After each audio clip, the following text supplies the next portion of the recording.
A ver, pues, ¿de qué quieren que hablemos? Traemos una presentación, pero no nos van a ver, entonces vamos a empezar a platicar acerca de, más o menos, de nuestra filosofía. Bueno, nosotros estamos en Mérida, seguramente ya lo platicaste, somos tres, Víctor, Luis y yo, y mucho de nuestro trabajo que hacemos en arquitectura lo hacemos en el centro histórico de la ciudad de Mérida. Entonces vamos a presentarles más o menos como de manera general lo que hacemos cuando vamos a hacer, cuando vamos a intervenir un edificio dentro del centro histórico, el cual pues tiene demasiadas, ahora sí que vertientes, y ya lo iremos platicando conforme a los temas que se van tocando dentro de la presentación. ¿Qué les parece? Y al final les vamos a presentar tres proyectos, de los proyectos que tienen que ver con lo que vamos a ir platicando, porque hay proyectos que de alguna manera están en el centro histórico, pero que no tienen ningún aporte histórico, digamos. Es un edificio, de pronto son lotes vacíos que pues no tienen ninguna referencia al contexto histórico, pero vamos a hablar de diferentes intervenciones y pues ahorita conforme vaya a ir avanzando la plática, si tienen preguntas, pues ahí nos las vas mandando. No se detengan hasta el último, si pueden, por cada vez que vayamos avanzando, nos pueden ir preguntando y estaría bueno que fuéramos respondiendo de inmediato para que no nos esperemos hasta el final. Va, Arqui, me gusta la dinámica. A ver, ¿me das la chance de compartir o si puedo compartir? Muy bien, pues no nos vamos a estar viendo, pero van a estar leyendo un poco de lo que vamos a estar hablando. Ya nos presentamos. Bueno, hablábamos hace un ratito de que pues, aquí en el taller todos los proyectos siempre son diferentes, todos los clientes pues, son diferentes. Pensamos en que cada proyecto corresponde a cada cliente y obviamente eso es lo que a nosotros nos gusta representar en nuestra arquitectura, ¿no? Entender al cliente y darle una respuesta independientemente de donde se encuentre el proyecto, ya sea en un contexto histórico o no. En este caso, pues vamos a hablar un poquito más hacia este tema, pero principalmente es darle la respuesta al cliente con respecto a sus necesidades, ¿no?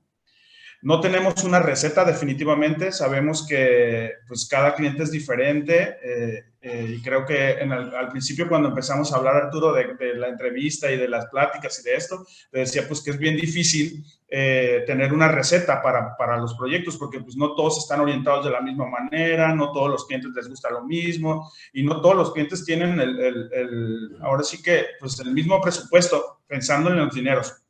Sí, claro.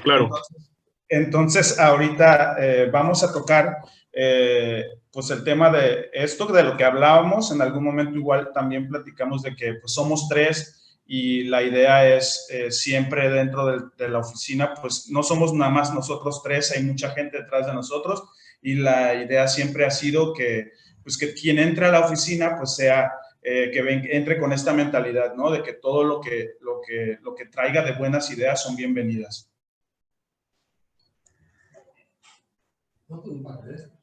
Pues realmente, digo, un poquito haciendo historia, un poquito de contexto, nosotros hace pues, ya casi 16 años empezamos la oficina. Nos conocimos trabajando en un despacho y coincidimos en ideología y en la forma de trabajar. Y pues con el tiempo decidimos correr, ahora sí que el propio riesgo y empezar a hacer nuestros propios proyectos y empezar a proyectar. Y pues nos ha funcionado a nosotros en particular muy bien esta idea de creatividad compartida, ¿no? En vez de pues, llamar a la oficina con el nombre de cualquiera de nosotros, creemos que el trabajo que hacemos en conjunto nos funciona mucho mejor. Siempre hemos dicho que pues, tres cabezas piensan mejor que una, seis ojos y seis oídos pues, escuchan mejor al cliente y pueden ver el proyecto de otra forma. Y pues nosotros pues hemos ahora sí que este es un concepto que quizás no es nuevo, es algo más bien que escuchamos y nos cayó muy bien, muy al 20 de hacer una creatividad o trabajos que compartan una creatividad. En general, nuestra filosofía es lo que un poco aquí representa el eslogan, ¿no? Que nos gusta crear una arquitectura emocional, una arquitectura que realmente genere emociones más que generar solamente asombro. Siempre buscamos que los proyectos sean proyectos que se vivan con los 5 sentidos y procuramos pensar en lo que el cliente puede tocar, no solamente lo que puede ver. Buscamos incorporar sonidos, olores, e incluso pues un poco el elemento del gusto a la hora de tener la combinación de estos olores y pensar cómo vivirían en los espacios los usuarios, ¿no? Creemos mucho que todos los materiales tienen una expresión propia. No buscamos materiales que sean ahora sí que lo último de vanguardia, ni lo más nuevo, ni lo más caro, sino creemos que lo que podemos encontrar en esta región puede ser perfectamente una arquitectura integrada al contexto y que aparte puede ser muy contemporánea. No se trata del material, sino de la forma en que lo usemos. Por lo tanto, siempre buscamos eso, una arquitectura que cause emoción y no que cause simplemente sensación. Bueno, entrando un poquito ya en el tema acerca de la arquitectura contemporánea en contextos históricos, bueno, platicaba Atahualpa, bueno, de la finalidad. Muchos de nuestros proyectos, una gran cantidad de ellos, están realizados en el centro histórico de aquí de la ciudad de Mérida. Es uno de los centros históricos más grandes, no a nivel nacional, sino de Latinoamérica, por detrás nada más de la Ciudad de México. Y ha venido siendo un nicho que hemos trabajado desde los inicios. Se dio porque hace ya 16 años el centro histórico de aquí de la ciudad realmente era un centro histórico vivo durante el día y muerto durante la noche. Era más que nada utilizado como, pues, para ventas. Era una ciudad muy centralizada, donde gente de fuera de la ciudad venía a hacer ya sea sus compras o sus trámites al centro de la ciudad, pero pues después de las 5 de la tarde no existía mucha actividad en él. Con el correr del tiempo, bueno, pues mucha gente que vivía ahí dejó de hacerlo, se mudó a otras áreas urbanas más nuevas. Ahí todavía quedan algunas familias de los abuelitos, los tíos abuelos que viven en esta parte del centro, pero se empezó a dar un boom en cuanto a que gente que son los extranjeros voltearon sus ojos a la ciudad por todo lo que les podía ofrecer, y entre ellos vieron que habían estos edificios vacíos a un costo para ellos bastante accesible, y entonces comenzó esta redensificación del centro a darle una nueva vida a través de estas personas. Entonces, a lo largo de todos estos años hemos trabajado en ello, en darle nueva vida también a hacer arquitectura en el centro histórico. Para ello también tenemos que tener en cuenta que hay unas regulaciones que seguir. En este caso, las dos más importantes son las del Instituto Nacional de Antropología e Historia, del INAH, que ellos nos dan su reglamento, nos dan una zonificación. Ellos tienen bien definido hasta dónde llega el centro histórico o aquellos edificios que están bajo su protección, o en ciertos casos reglamentos específicos, por ejemplo, pues de algún tipo de vivienda, o el primer tipo de vivienda en serie que se hizo. Bueno, son espacios o edificios que son protegidos por el INAH. En la otra institución que utilizamos sería el Patrimonio Cultural Histórico, que es del Ayuntamiento. Ellos también tienen inherencia en todos los aspectos que tienen que ver con el patrimonio histórico, sobre todo aquí en el centro de la ciudad. Hay cosas importantes dentro de las instituciones que regulan el patrimonio histórico. Vienen desde cómo se arman, por ejemplo, para hacer un plano de permiso para una cierta institución o para otra.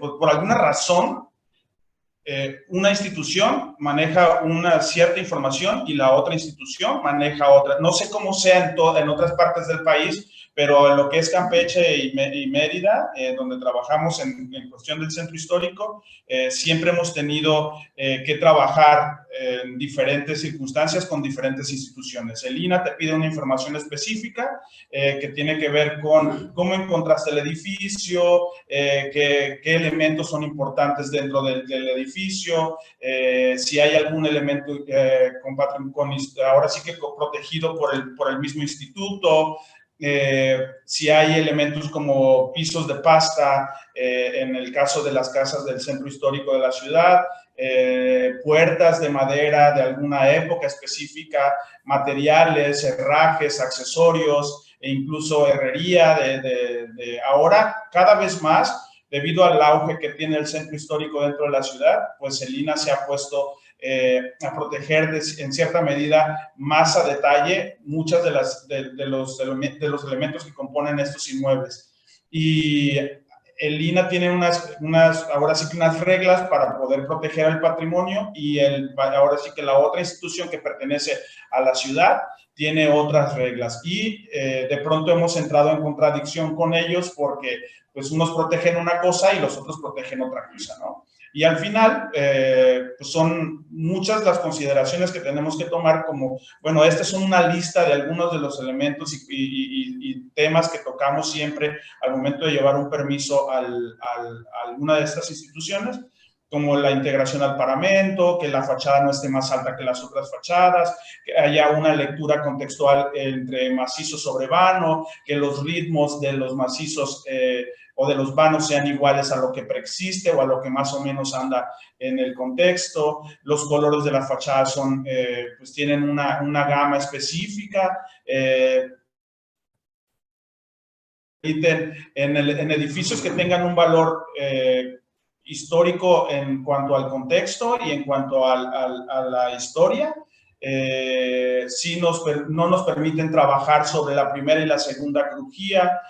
A veces podemos intervenirla de acuerdo a algunas, pues ahora sí que estrategias que hacemos con ellos de poder levantar los pisos que existen, pasar todas las instalaciones y luego volverlos a colocar. En el caso de las alturas de construcción nuevas, pues dependiendo si la fachada coincide con el paramento si queremos poner un nivel sobre el edificio preexistente, pues tendrá que ser sobre la segunda crujía para que la fachada pues no afecte a la imagen contextual de donde se encuentra. El uso de los materiales también es súper importante y aquí hablaba de los elementos artísticos arquitectónicos que son pues de pronto son algunas balaustradas, detalles de otros periodos de la historia que fueron interviniendo dentro del mismo edificio que estemos trabajando, el tipo de puertas. Ahora nos piden un reporte fotográfico. Bueno, siempre nos los habían pedido de manera general, ahora nos piden de manera específica lo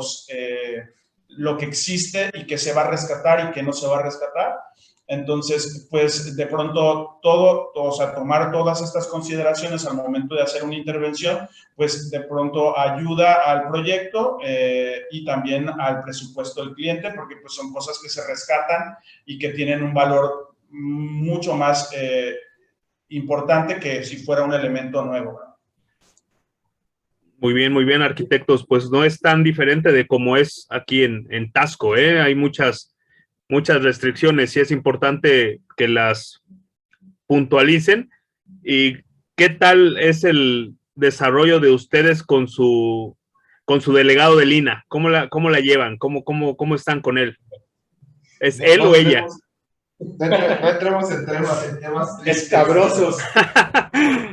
Mira, yo creo que desafortunadamente estos movimientos que hay a nivel federal, la verdad es que en algunos años hemos tenido delegados muy ágiles y ante todo el movimiento ahorita hay muchísimo trabajo en el centro histórico y como comentaban Ata y Luis, pues tenemos el segundo centro histórico más grande de Latinoamérica, el segundo centro más grande de México. Y no quizá en valor arquitectónico, pero sí en extensión y el valor contextual. O sea, hay catalogado una gran extensión de edificios aquí en el centro. Entonces, hoy por hoy hay muchísimo trabajo en el centro, hay muchísimas oficinas trabajando en el centro histórico, haciendo pues vivienda, comercio.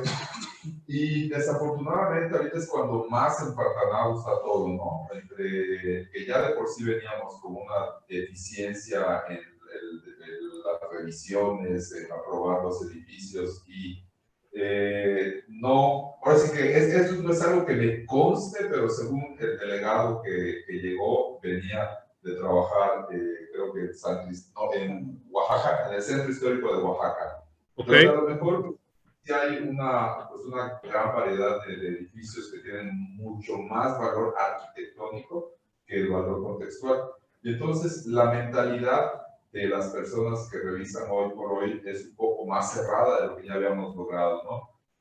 Obviamente, si se trata de conservar el centro histórico, es importante, por supuesto, pero con un centro histórico con tanta extensión y si queremos que realmente se rehabiliten los edificios, no podemos dejar atrás, por ejemplo, la problemática de los automóviles. No podemos dejar estacionados todos los automóviles en las calles porque entonces se atascaría de automóviles. Y hasta hace unos años ya habíamos empezado a tener la apertura de modificar los vanos para que pudiéramos tener, pues sin hacer el acceso para 3 vehículos, al menos se permitiera tener el acceso para un vehículo, que no modificara tanto la proporción de macizo sobre vano en las fachadas, también dependiendo mucho del tamaño de la fachada. Pero todas esas cosas hoy por hoy como que se han ido hacia atrás, ¿no? Ya hay una revisión mucho más, pues digamos, obtusa, un punto de vista demasiado historicista, no solamente al exterior, sino también al interior. O sea, ya hay cosas que no te permiten modificar si ya está así el edificio. Aquello de si está mal, pues corrígelo, ya no existe. Entonces sí hemos tenido desafortunadamente problemas con lo que está pasando ahorita, ¿no? Nosotros tenemos algunos proyectos empantanados desde hace año y medio. 2019, más o menos. Todo el mundo le echa la culpa que la pandemia y todo, pero pues, la verdad es que no solamente ha sido la pandemia, ha sido pues, desde antes de ello, ya se había deteriorado la relación de todas estas personas que están en el comité de revisión y con el delegado. Hubo un permiso que nos lo dieron hace casi un año y hasta ahorita no se ha firmado por el delegado. La verdad, bastante desafortunado eso, ¿no? Cuando ya habíamos avanzado, porque pues, con la cantidad de trabajo, con la cantidad de inversión, con el entendimiento de que sí hay que preservar el centro histórico, pero también es una ciudad que está en constante cambio y constante movimiento, pues ya había una mentalidad más abierta de cómo permitir que se modificaran o no se modificaran los edificios, ¿no? Hoy, aquí como en esta lista que vemos, ¿no? O sea, hay muchos edificios que tienen un grado de deterioro muy alto y que con las temporadas de lluvia, de plano empiezan a acordonar la zona porque lo que están esperando es que se caiga el edificio. O sea, la gente ya no quiere esperar, la gente ya no quiere meterle dinero a eso porque sabe que va a ser algo pues, que va a durar hasta 2 años. Entonces, sí hay desafortunadamente un retroceso en ese aspecto, ¿no? No sabemos cuánto va a durar, no sabemos hasta cuándo va a llegar a un cambio, pero pues seguimos trabajando, ¿no? La verdad es que ya somos muchos despachos trabajando en ello y pues yo creo que tiene que haber algún cambio en la mentalidad de los que revisan, ¿no? Ya hemos tratado de hacer y hablar, o sea, con diferentes personas alrededor de la institución y desafortunadamente no hemos podido lograr nada, a pesar de que siempre estamos tratando, pues al final hablamos de proyectos de inversión, de pronto es gente que no es de la ciudad, que viene de fuera también, y que de alguna manera el hecho de generar empleos para las personas de aquí, pues tampoco está siendo bien visto, ¿no? O sea, porque pues la institución tampoco ni te deja trabajar, ni deja que trabajen. Entonces, ya lo hemos puesto en tela de duda mucho, el funcionamiento del instituto y de cómo, pues ahora sí que tienen la sartén por el mango, ¿no? Como dicen coloquialmente. Entonces, sí es delicado, porque no somos la única oficina y hemos hablado con muchas oficinas y el otro día hablábamos tú y yo acerca de eso.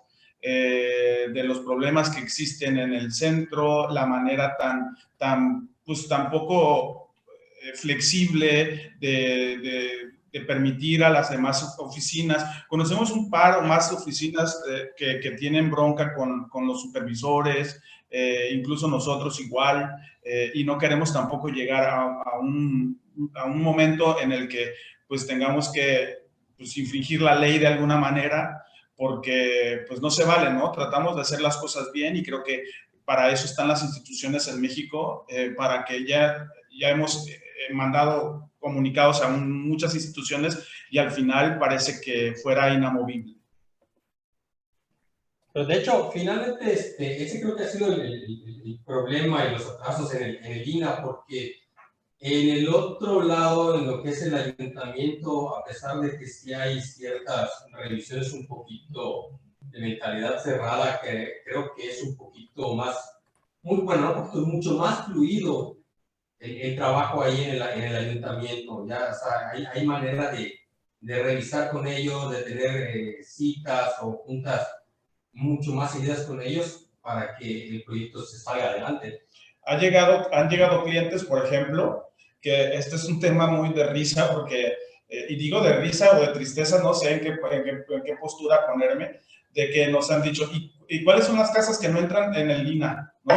Porque hay perímetros en el centro histórico que no entran al INAH, entonces, pues ya así, para que no tener que lidiar y no esperar 8 meses por un permiso o más de 9 meses por un permiso, ¿cuál es la zona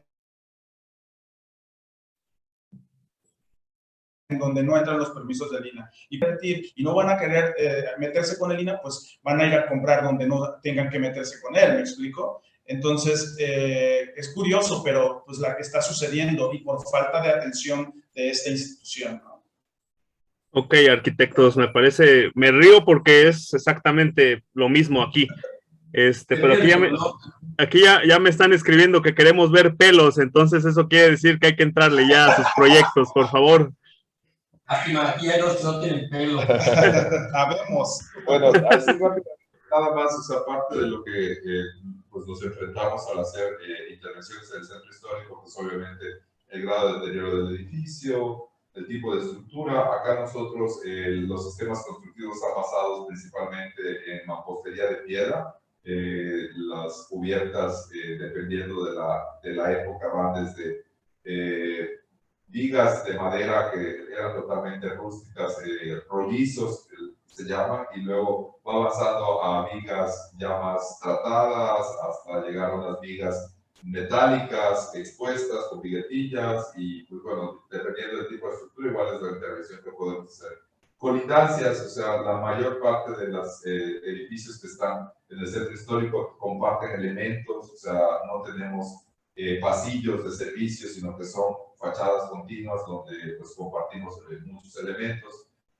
Obviamente a estas épocas, edificaciones que de pronto tenían frentes desde 25 a menos metros, pues se han ido subdividiendo, ¿no? O sea, ya no es una gran mansión, una casa gigantesca que prevalece, sino que con el paso del tiempo, pues se dividió a veces en hasta 6 propiedades, y de pronto sí nos ha tocado trabajar casos donde casi es un residuo urbano, ¿no? Hemos trabajado en construcciones donde únicamente tenemos 4 metros de frente. La vialidad, no tenemos, Mérida es plana, y la mayoría de las calles son suficientemente amplias como para que pueda haber todavía un fácil tráfico vehicular. No tenemos, creo que no existe ninguna calle que sea tan angosta como para que no entre algún vehículo. Solo en Campeche. Y en Campeche sí. Y hay intervenciones, muchas intervenciones no registradas o deseadas, ¿no? Obviamente estas restricciones del INAH no son tan antiguas, van más como de los años 70 o principios de los 80. Entonces, anterior a eso, pues cada quien hacía lo que se le daba la gana, ¿no? Y entonces sí hay muchas intervenciones en los edificios, de pronto que ni están registradas y muchas de ellas son no deseadas. Nosotros tenemos realmente una resistencia del suelo muy alta, somos bendecidos, pero de pronto sí nos encontramos con cavidades o cenotes que pues pueden dificultar la intervención. ya hablábamos de los elementos compartidos y pues también los tamaños de los predios que responden muchos a las subdivisiones y pues a la traza original de la ciudad. Muy interesante, arquitectos. Pues cuando quieran, vamos a darle a sus proyectos.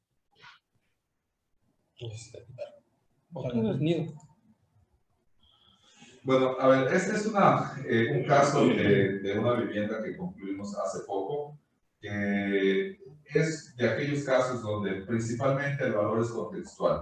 Había una serie de viviendas que todas tenían la misma altura, no tienen grandes elementos ornamentales. Obviamente se ve que esto fue parte de una subdivisión de una sola casa, que una arquitectura muy austera en cuanto al ornamento exterior y que tenía muchísimas intervenciones, y en este caso en particular lo que los clientes nos contrataron para diseñar fue una vivienda unifamiliar donde reutilizamos únicamente el 30% de la estructura existente y el 70% fue construcción nueva. Aquí podemos ver en la planta, aquí a mano izquierda es el acceso, esta es la calle.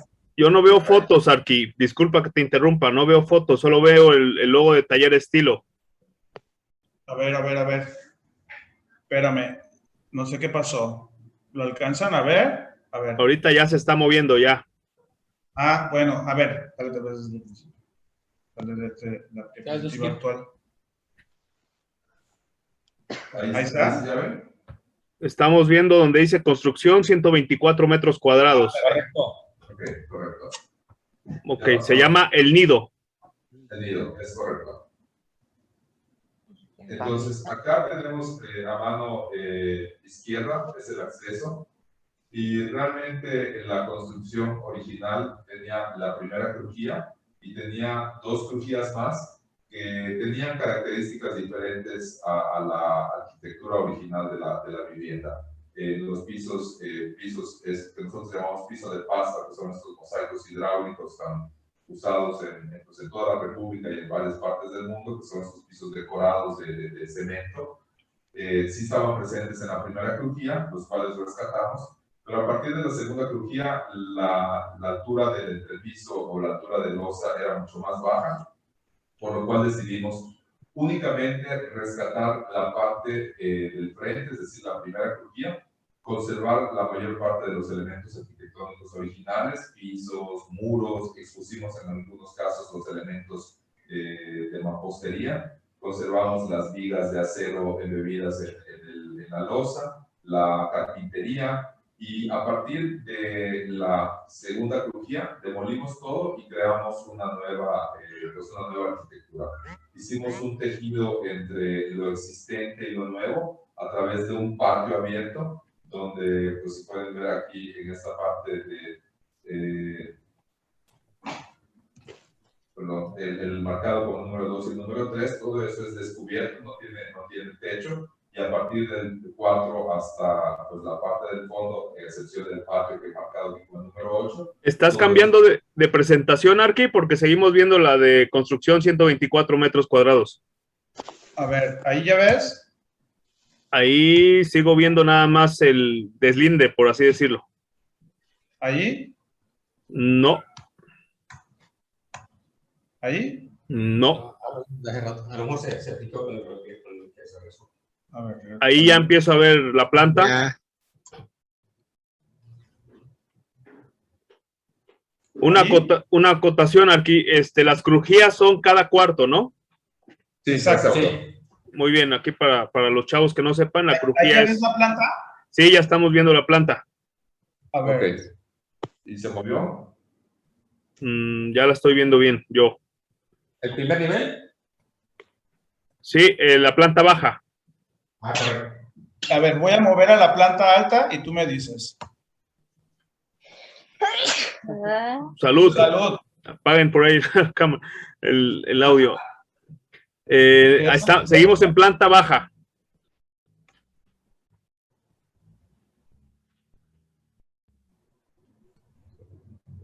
A ver, dale. Ahí ya cambiamos a primer nivel. Dale, es el diapositiva actual.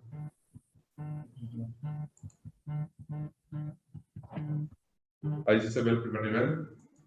Ahí estamos en planta primer nivel. ¿Avanza el corte? No. No.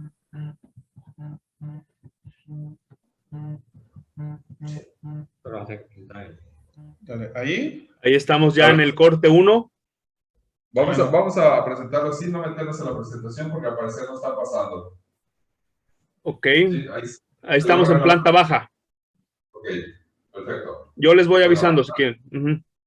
ok, como comentábamos, pues tenemos aquí la primera crujía marcada como número 1. Muy bien. Ese fue lo que rescatamos de la arquitectura original de la casa. A partir del número 2, 3 y todo hasta la parte de atrás fue una construcción nueva y pues con un lenguaje totalmente diferente a la primera crujía. La idea fue, ¿se logra ver el corte 1 aquí? Sí, se ve. Ok, bueno, tenemos el acceso desde la calle, entonces en esta primera crujía conservamos la altura, realmente lo que hicimos fue exponer algunos de los materiales constructivos, en este caso la mampostería de piedra, y pues esto lo adaptamos para que fuera una sala o una estancia. Esta casa es una casa que más bien es una casa vacacional, son unas personas de Estados Unidos que vienen y la utilizan solamente unas épocas del año, por lo cual pues, era importante más que nada la vida al exterior, la vida comunitaria, la vida pública, y pues no tanto el hecho de, por ejemplo, de tener la sala pegada la sala pegada a la casa o la estancia, sino que pudiera ser un espacio que pudieran utilizar pues, a lo mejor para trabajar un poco, para ver la televisión. Entonces, en este caso, pues podemos ver que el elemento que conservamos original, pues es el de frente, y a partir de aquí, pues todo es construcción nueva. Muy bien. Hicimos un módulo de circulación vertical en la parte central para aprovechar la distribución y poder dividir lo que es el área pública del área privada, conservando esta circulación que llega hasta la azotea, lo cual nos permite utilizar también la azotea como un área de esparcimiento. Aquí se ve lo que comentábamos, realmente el valor arquitectónico de los elementos ornamentales, pues no era una gran obra arquitectónica, era más que nada el valor contextual. De hecho, más hacia la derecha, si continuáramos viendo el paramento, hay edificios más altos, es decir, ya que tienen mayor ornamento, que tienen mayor altura, pero pues estos están prácticamente muy cerca del primer cuadro histórico de la ciudad, y se ha decidido pues, que sea un elemento que se conserve más que nada por el valor ambiental. Acá pues hicimos la restauración de la fachada, se recuperaron las jambas de las puertas, este marco o la moldura que envuelve la fachada, el rodapié en la parte de abajo, y pues prácticamente conservamos el mismo lenguaje original de la casa. Aquí, como comentábamos, se logra ver todavía pues, la carpintería pues, con los elementos originales en la derecha, y solamente de aquí de la izquierda rediseñamos esa carpintería para que pudiera abrirse e integrarse pues, desde este espacio a todo el resto de la casa. Dejamos expuesta una parte del sistema constructivo, que aquí es la mampostería, y se conservaron y se rescataron los pisos estos de pasta o los pisos de mosaico hidráulico. ¿Son originales los pisos? Son originales, esos pisos de aquí sí son originales, y solamente se limpiaron, se pulieron, se rebrillaron para poder integrarlos al diseño de la... ¿Y alrededor cemento pulido? No, es siempre el piso de pasta, solamente que un color sólido. Un color, ok. Es siempre un mosaico de 20 por 20, pero un color crema o un color arena. ¿Y la madera que están utilizando, disculpa?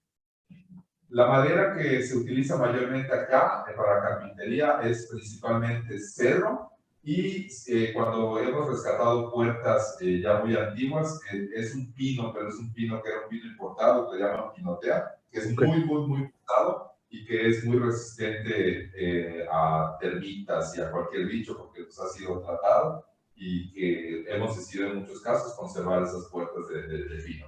Muy bien. Gracias.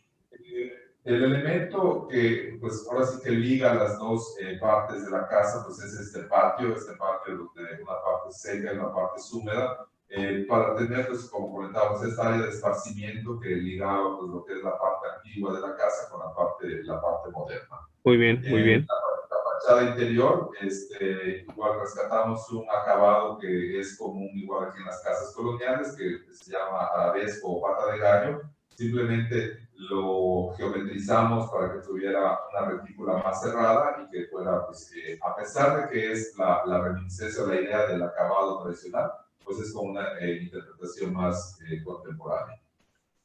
Casa en Mérida sin alberca no es casa, Arqui. Exactamente, sí. Especialmente para una casa de descanso de un extranjero, si no tiene piscina, no es casa. Sí, claro, claro. A partir del patio entonces ya tenemos la construcción nueva y decidimos utilizar una paleta de materiales muy restringida. Muros, plafones, pisos, todos están hechos de cemento bruñido, cemento pulido, y solamente en la parte de la planta alta tenemos unos pisos de bambú. Y aquí, en el caso, la idea del diseño fue crear precisamente esa integración entre el interior y el exterior. Entonces, los canceles se diseñaron de tal modo que se pudieran correr todos hacia un extremo y pudiera integrarse. Y esa cocina, que puede ser una cocina totalmente cerrada, principalmente funciona pues como una cocina abierta que tiene comunicación directa con el comedor, es espacio a doble altura y que se integra al patio donde está la piscina y el área de descanso. Esta herrería que está acá en el muro es una herrería que era original de la casa, que estaba en una de la parte de atrás, y decidimos utilizarla pues, como un elemento de diseño de interiores para hacer algún recuerdo de lo que existía. Acá los pisos de pasta ya no se usaron en el piso, sí, solamente se usaron como elementos de soclo en la cocina, pues un poco para integrar esos elementos, materiales constructivos originales, y pues para crear un acento en lo que es el respaldo de la cocina. En planta alta, nuevamente los canceles de cristal, de piso a techo, pero en este caso pues dividiendo para que pueda funcionar la parte de barandal, pero siempre la idea de poder integrar todo el interior y el exterior, pues nuevamente los canceles se pliegan todos hacia un solo lado, sintiendo que pues, el espacio interior y exterior no tienen un límite. En la planta baja se utilizó para el piso cemento pulido blanco y únicamente unos insertos de piso de pasta que se cortó a las medidas solamente para crear una especie pues como de patrón o como una retícula donde, pues, donde se indican los espacios, ¿no? El área de la cama, los pasillos, las circulaciones, pues un poco jugar con la arquitectura nueva que estábamos creando para todo este proyecto. Esta es la planta alta. Una habitación sobre la otra, exactamente las mismas dimensiones de los baños, y que a pesar de lo reducido del ancho del predio, se sienten unas habitaciones pues, muy amplias y muy funcionales. ¿Ese era el piso de bambú, Arqui? Este es el piso de bambú. Muy bien. Es correcto. Es un piso de bambú que hemos decidido utilizarlo, es resistente también ahora sí que los problemas que tenemos aquí de bichos. Pero aparte es pues, un material bastante renovable, a diferencia de si pusiéramos un piso de cualquier otra madera, pues el piso de bambú es totalmente sólido de bambú y pues, es un piso muy fácil de conseguir y de muy bien, madera muy renovable. Aquí el baño, o sea, con su closet y en la parte del fondo, donde hay un cassette que también se puede cerrar para privacidad, está la ducha y el inodoro. Esta es la circulación que comentábamos, que va desde el primer nivel hasta la azotea, con la posibilidad de poder utilizar la azotea también como una estancia en la tarde, protegida por el árbol del vecino, y que logra verse desde ahí la catedral. Es un poco la vista que tiene uno al salir de la primera crujía, donde nuevamente los muros estos aquí laterales son los existentes, son los originales, donde simplemente se consolidó la mampostería y se dejaron expuestos para que fueran parte del proyecto.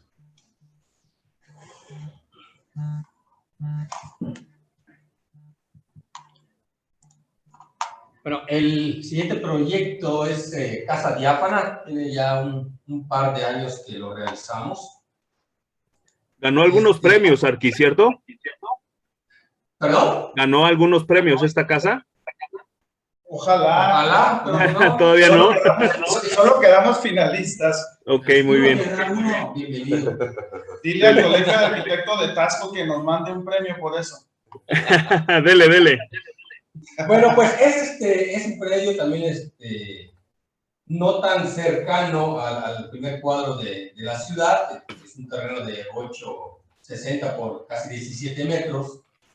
¿Ya? Es una casa para habitación, una vivienda unifamiliar, donde hay una preexistencia al frente, que sería este. Esta es la situación en la que estaba originalmente el predio.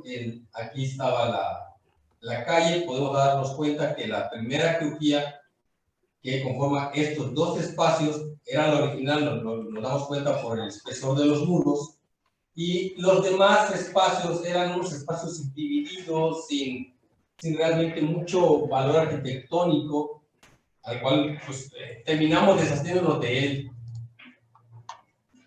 Estas son las imágenes del estado original.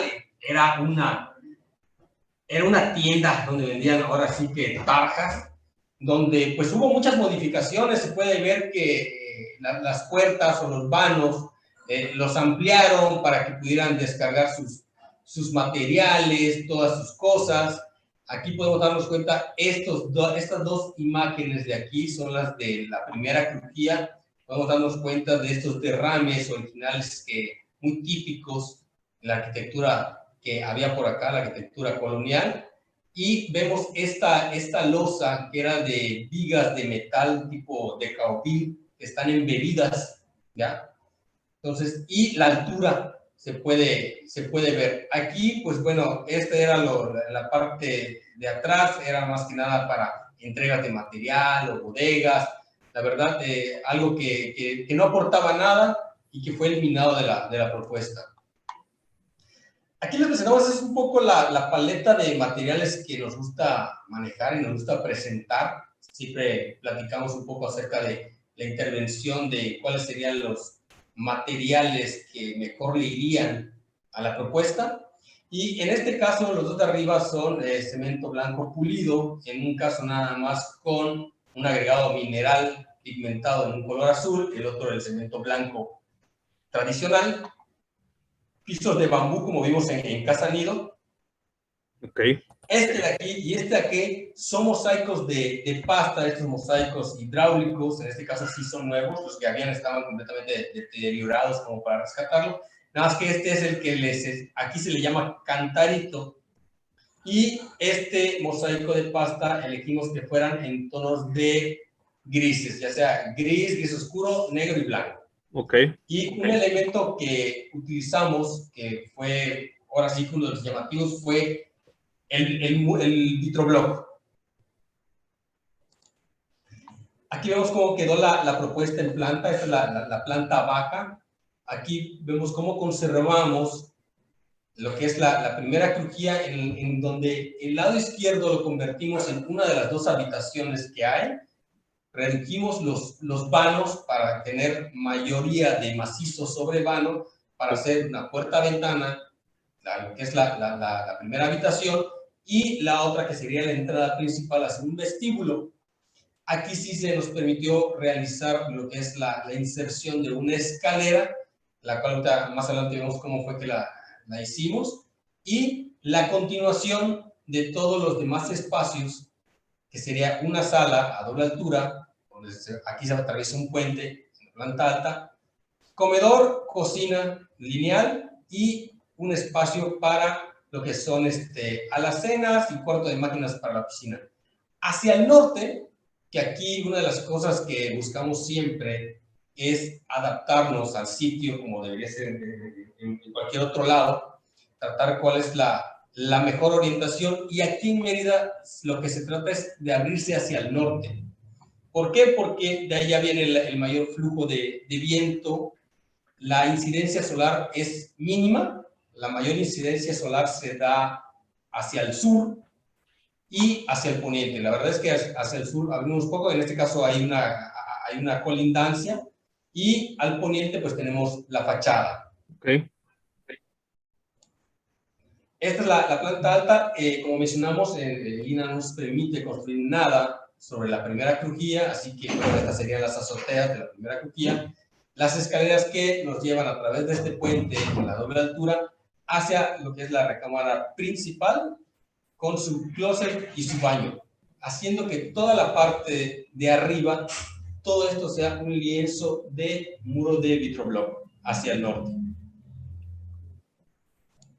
Aquí vemos una sección transversal de la parte existente, vemos los muros gruesos, las alturas existentes, adecuamos lo que eran las mismas alturas de los cerramientos, aquí podemos ver el derrame de la preexistencia, y aquí donde insertamos las escaleras que nos llevan hacia el volumen de atrás, que sería el volumen de la parte nueva.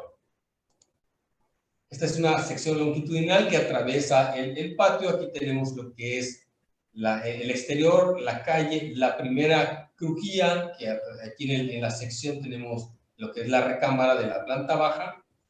En la planta baja todo esto es un gran paño de cristales, son aluminio y cristal transparente que se puede correr para poder integrar la parte de abajo con la parte, tanto la parte interior con la parte exterior y crear un solo espacio que es bastante agradable, que lo que nos permite la entrada de luz, de ventilación y, bueno, una funcionalidad que en este caso, bueno, requería o se pide que sea muy social. En la planta alta tenemos todo este lienzo donde se hizo una modulación del vitroblock, en que cierta modulación a la altura del antepecho, bueno, se insertaron estas ventanas para que pudieran tener ventilación, ya que el vitroblock no se podía abrir, donde puedan ser corredizas en el área de la recámara o en el área del baño. Este volumen aquí que tenemos es un recurso que utilizamos mucho, que nosotros le llamamos trampa de ventilación, que es donde nos permite entrada de aire a través de unas ventanas corredizas en las azoteas, como se puede ver aquí. Okay. ¿Ya? Una de estas es un fijo, se corre, este es en una posición lateral, ¿ya? Nos permite iluminación natural y ventilación.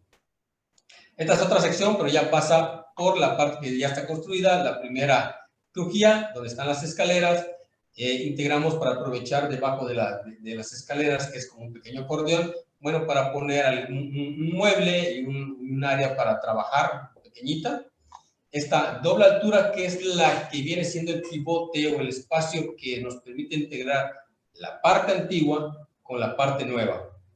Parte de abajo, que es el área de servicios, lo que es la cocina lineal que habíamos platicado, y arriba la recámara con sus servicios. Este es un poquito el proceso constructivo de cómo lo llevamos a cabo. Bueno, aquí teniendo que hacer lo que es el muro de bloc de concreto que manejamos acá para la parte nueva. Esta parte sería la zona donde estaría ubicada la cocina y el comedor. Esta es la parte donde nosotros ubicamos las escaleras. Lo que hicimos fue retirar 3 filas de la losa, lo que están entre estas 2 vigas embebidas de acero, para poder hacer el claro y que nos va a permitir la luz, la ventilación, y además nos va a permitir adosar allá lo que serían las escaleras. Un poquito ya de la construcción, ya en la planta alta. Esta sería la recámara de planta alta, esta sería el closet. Aquí estaría la doble altura. Un poquito acerca ya de los trabajos, ya metiéndola hasta la segunda capa de acabados. Aquí manejamos 3 capas. ¿Ya? La final es la que le metemos el cemento pulido ya con color acá, o el cemento blanco en el área de la piscina o de la terraza. Aquí empezamos a trabajar en quitarle esta piel, este acabado a lo que era la estructura preexistente y dejando expuesto lo que es el muro de mampostería, para hacer una diferencia completa entre lo que es la intervención contemporánea y lo que estamos rescatando de la preexistencia. Okay. Un poquito acerca del trabajo aquí del vitroblock, y aquí un poquito ya más avanzado ya en la etapa de cancelerías. Aquí podemos ver cómo se integra finalmente nuestro proyecto. Le dimos este tono que estaba en la paleta que manejamos al principio de materiales de colores, donde hicimos lo que serían los vanos más ajustados, adecuándonos a las alturas que vienen desde todo el paramento, como podemos ver desde el fondo hasta acá, las alturas muy similares. Reestructuramos, rehicimos o rescatamos lo que era la moldura existente, y bueno, lo demás se quedó tal cual. Muy bien. Muy bien. Esta imagen es del vestíbulo. Aquí vemos cómo está insertado a manera de tapete lo que serían estos mosaicos de pasta en escala de grises, y como borde y elemento que integra la parte antigua con el resto de la casa, el mosaico tipo cantarito, que recorre toda la casa en la planta baja y se va hasta el fondo. Vemos lo que serían las escaleras, aquí el detalle de las escaleras, la iluminación, el corte que se hizo en la losa que coincidiera con la estructura preexistente, que entrara a través de este vacío, el diseño de la carpintería y un pequeño espacio de trabajo para aprovecharlo todo. Y aquí la comunicación, aquí vemos cómo está el derrame que existía. Este muro, que a pesar no tenía una gran calidad en cuanto a la preexistencia, se mantuvo, porque si se dan cuenta es más delgado, pero se mantuvo para poder utilizar los dos espacios, una recámara y la otra el vestíbulo. Esta es la recámara, continuando con la primera crujía. Esta es la puerta-ventana. Aquí se da hacia la calle, ¿ya? El manejo nuevamente de este mosaico de pasta y una salida, un acceso, lo que sería hacia la terraza, hacia el área de la piscina, y esta puerta que nos lleva a este baño. Este baño que vemos está envuelto en este muro azul curvo.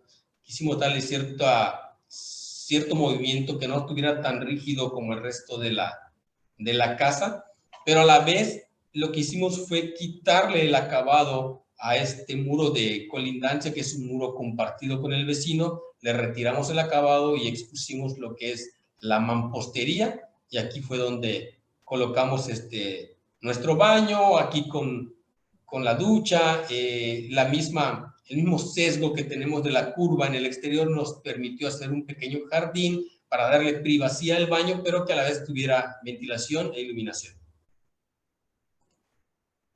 Aquí vemos ya lo que sería el patio, los elementos curvos, que vamos a meterle la vegetación, todo lo que es este muro de mampostería expuesto de las colindancias existentes, este muro curvo que es el que nos permite alojar el baño de la recámara de abajo, y una piscina elíptica, todo esto en cemento blanco. Únicamente el acabado final cambia, siendo que el de la terraza es antiderrapante y dentro de la piscina es un acabado pulido. Este es el espacio de interconexión entre los dos espacios, el existente y el nuevo, esta doble altura. Vemos cómo aquí ya continuamos con este mosaico de pasta de cantarito hacia lo que integra la sala, el comedor, la cocina. La misma paleta de colores se repite en esta parte para diferenciar las puertas de adelante, que eran típicas de coloniales, estas que son un poquito más contemporáneas, rematando que, bueno, aquí finalmente tenemos, esta es una ventana de proyección, este es un fijo, pero también lo alineamos aquí a la puerta de tambor, haciéndole de estos dos colores, uno más oscuro que el otro, este puente que atraviesa la doble altura. Todo aquí podemos ver este paño de cristal que nos permite unir no solamente de manera visual, sino que al recorrer todas estas cancelerías nos permiten que los dos espacios puedan vivirse al mismo tiempo. Un poquito más, una foto más desde el fondo, vemos el muro que se presenta como un elemento con otro color, el acabado para diferenciar la preexistencia, donde se ve expuesta de la mampostería, y todo este lienzo blanco donde se mantiene lo que es la parte nueva, toda una cocina lineal, aprovechando al máximo lo que eran las dimensiones del predio para poder darle ahora sí las mejores características. Aquí se ve como ya está toda esta cancelería recorrida para unificar estos dos espacios. Ese muro, ese muro curvo estuvo atrevido, ¿verdad? Porque es lo que rompe ya lo histórico con lo contemporáneo. Exactamente, finalmente, o sea, hay que presentar las cosas como tal, no hacerlas pasar como cosas que no son. Entonces, sí, aquí marcamos la diferencia de lo que es lo contemporáneo, que es esto, de la persistencia que era el edificio de aquí del fondo. Ese cemento pulido ya le pusieron su colorante, ¿cierto? Así es cemento pulido con un agregado mineral. Se hicieron varias pruebas hasta que nos convenció el color y fue el que se utilizó. Quedó muy bien, Arqui. Así es. Y aquí una vista, bueno, esta es, por decir, la fachada interior, donde vemos, bueno, que también este elemento, pues también podría decir que es bastante atrevido y que rompe finalmente entre lo que es lo contemporáneo, de lo que es la preexistencia, pero que a la vez nos permite aprovechar esta orientación plenamente hacia el norte para poder tener esta iluminación de rebote. Finalmente no es una iluminación directa, lo cual lo hace bastante agradable al interior, la calidad lumínica que hay, y el despiece, que el vitrólogo fue el que nos mandó, pues para insertar estas ventanas corredizas en la planta alta. Aquí vemos también en la parte de abajo, pues bastante transparencia con estas canceles que se pueden plegar. Otra vista un poquito más del patio, vemos que además el elemento no llega a tocar el elemento preexistente, sino que mantiene cierto respeto, pero a la vez le da la privacidad al baño. Esta es la recámara de la planta baja, esta es la salida que se tiene, se dejó nada más lo que es el marco de cemento blanco que poseía y se expuso lo demás. Perfecto. Ya en planta alta, bueno, del manejo de este piso de bambú que ya hemos visto en el otro proyecto, el manejo, bueno, de las puertas completamente diferentes, ya son puertas de tambor, pero manejando la misma paleta de colores que tenemos en esta parte. Y aquí, ya estando en obra, bueno, nos dimos cuenta que estaba padre abrir un poquito más la ventana porque exactamente enfrente de lo que es el proyecto hay una casa morisca que tiene esta cúpula y este arco. Y bueno, resultaron ser un remate bastante agradable a la hora de abrir la ventana de la recámara de la planta alta. Aquí vemos como la calidad de luz, que es importante, tenue, que nos permite una luz difusa en esta parte del closet, que también nos ayuda a que permanezca así por las cuestiones de humedad que tenemos aquí en la península. Y este sería el último bloque, que sería la parte del baño, que es una tina. Nuevamente aquí una ventana con cristal. Bueno, aquí nada más para darle privacidad, un cristal esmerilado. Y esta ranura que vemos aquí era la que platicaba hace rato, que es nuestra trampa de ventilación e iluminación. Finalmente no la ven, es bastante discreta, pero que posee la cualidad de permitir la entrada del viento y de la luz. Y finalmente, después de hablar de los otros dos proyectos, vamos a hablar de un proyecto que tiene una peculiaridad. Encontramos una preexistencia dentro de este predio, que antes era muy común. A partir de la época de la colonia, pues empezaron a cambiar los sistemas constructivos, y algo interesante de este proyecto es que pues ahorita lo van a ver, más bien se los dejo en las imágenes. Esta se llama Puerta Mérida, es una casa que pues el programa es muy sencillo, 3 recámaras con su closet, vestidor. Es un programa arquitectónico muy sencillo, pero también teníamos la parte esta que pertenece al centro histórico, en una parte en donde pues el contexto pues era, o más bien la preexistencia era regresarle la característica original a la vivienda, y pues finalmente fue lo que hicimos, ¿no? La construcción es de 257 metros cuadrados, es un predio de 660 por 51, con metros cuadrados de 300 y tantitos, ¿no? La parte de acá al frente, pues es la parte que existía, y a partir de esta, pues se fueron modulando todas las demás partes del programa arquitectónico. Obviamente había elementos importantes como en la parte trasera, en el número 15, que es una terraza, pero allí un árbol, una ceiba, que estaba entre medio de 2 predios, en el predio de los clientes y en el predio del vecino. Y aquí en la parte del patio húmedo donde está la piscina, donde se colocó la piscina, también había unos árboles. Entonces, al final, los árboles determinaron la estructura de la vivienda y los recorridos, ¿no? Porque, pues, abrimos aquí la segunda crujía para poder ventilar e iluminar el espacio preexistente, que es muy peculiar, lo van a ver en las fotos, en donde se ubicó el cuarto de lavado, el medio baño, el cuarto de máquinas, y luego finalmente frente a la terraza, piscina, el comedor y la cocina, ¿no? Es un proyecto muy sencillo, los materiales igual, siempre tratamos de reutilizar muchas cosas de las que se venden en los anticuarios, con los que venden chatarra, de viviendas que ya se han demolido o que de alguna manera han deshabilitado, y lo van a ver en la propuesta. De pronto, creo que no hay ningún proyecto en donde no hemos reutilizado elementos antiguos y los hemos puesto ahora sí que en su segunda vida. Este es un proyecto que solo tiene las 3 recámaras con closet y baño, y pues de acuerdo al clima de la región, pues siempre tratamos de ventilar, de iluminar de manera pasiva todos los espacios para poder tener incluso visuales. Hablábamos siempre de tener pues límites difusos para poder integrar el exterior al interior, ya siendo clima muy cálido dentro de la península, ¿no? Aquí podemos ver en este esquema cuál es la peculiaridad del techo. Es un techo de teja, de teja de barro, con una estructura de madera, en la cual desmontamos, restauramos, limpiamos y volvimos a colocar, porque tenía una característica artística histórica interesante y funcional, obviamente.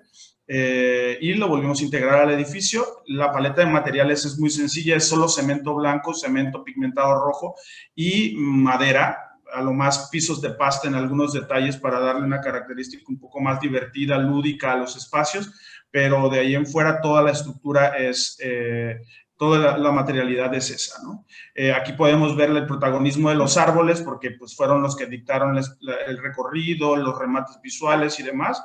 Y pues al final quedó esto. Esta es la fachada.